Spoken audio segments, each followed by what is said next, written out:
well known for using in 2026. The WRC are kicking off in Spain at the moment as we speak. They did their first day yesterday around what seemed to be a football pitch, which looked amazing. Like it looked like one of them, like proper football team stadiums, and they were driving around like the walkways, and they made a little stage out of that, going in and out, which looked quite cool. It reminded me of when Formula E raced around. I can't remember what place it was, but I remember they turned a running track into a part of the racetrack for the Formula E race. But no, this was for WRC, the World Rally Championship, and it was Takamoto Katsuta yet again on top. Although it was one of the shortest stages in the entire WRC calendar, Takamoto Katsuta was 4 tenths ahead of the guy behind him. Then came, very surprisingly, overall, the WRC2 leader in the Skoda. Fair play, as someone who grew up in and around Corby, which is a town in Northamptonshire.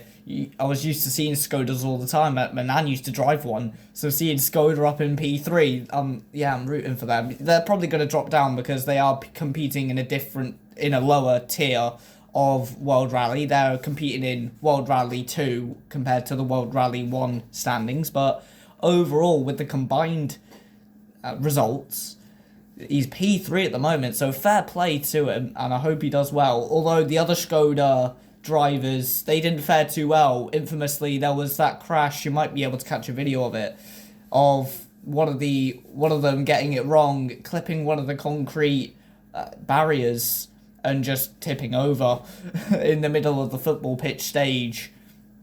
But they were all okay, and it was a bit of a tumble for them. But yeah, big contrast and big juxtaposition in the placing of the Skodas in the order. One of them's P3 overall, the other one's upside down, so that's not too good. But yeah, speaking of Formula E, although they've released or they were seen testing their new Gen 4 car, what's said to be an 800 horsepower car, if I believe correctly, as it seems to be, or at least according to a viable source, my good friend who I commentated with on Wednesday, known as the Fox on YouTube, or the Formula Fox on YouTube, he said to me that if I'm not mistaken, they're only, was it 10 or 6 seconds? I think it was they're only 10 seconds slower than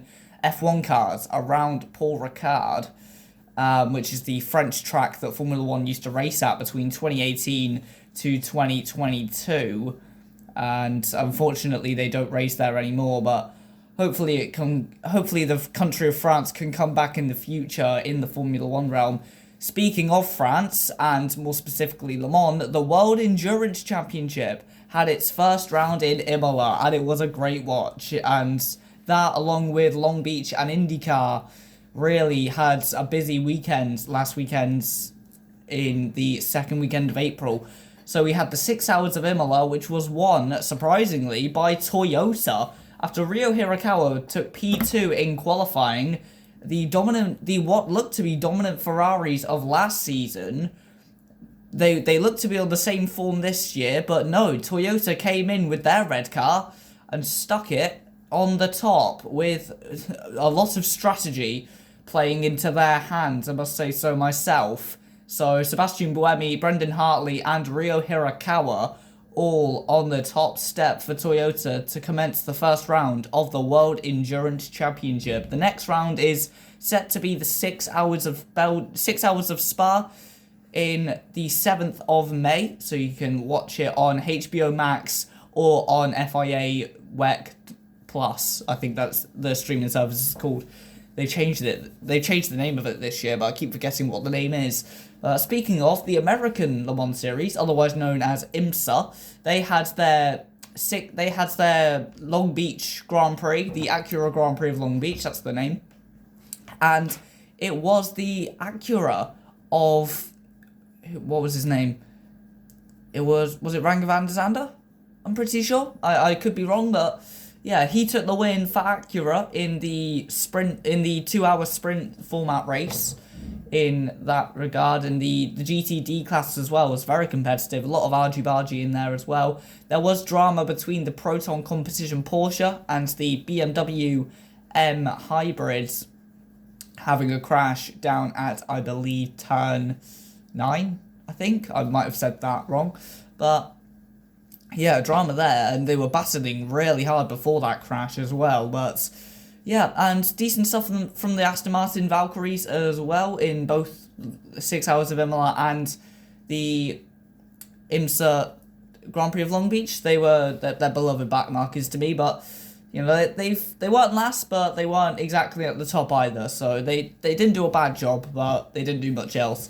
Newcomers Genesis having a bit of a struggle in the 6 Hours of Imola, having a couple issues with, I think it was just turbo issues and things like that, I'm pretty sure. But yeah, the number 19 was stuck in the garage for a long time, and then the number 17 was on track for most of the time, but just didn't really have the pace to catch up to anyone ahead of him. He was battling the Aston Martins for a lot of the time. Also, that was battling with the Peugeots, who were going up the order, and battling with the Aston, the Alpine, the BMWs, all of them at one stage. So yeah, very exciting stuff. IndyCar was at Long Beach as well, and it was Alex Palou who took the win in IndyCar to secure the lead in the championship for the Spanish champion of last season in that series.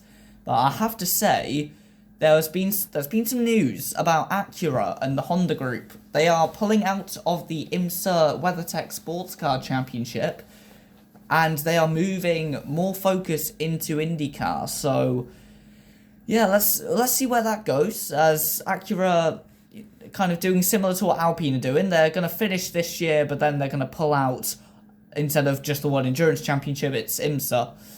Speculation is going around of whether they should sell to a customer team for the Asian Le Mans Series, as Honda and Acura, they're a Japanese brand. Honda own Acura in the same way that Toyota own Lexus, so it would make sense for them to go to the Asian Le Mans Series with that new hypercar tier that's being released at the end of this year and put into action at the end of this year. So yeah, it should be very good indeed. But yeah, next up, song-wise, it's Silent Treatment by Freya Sky.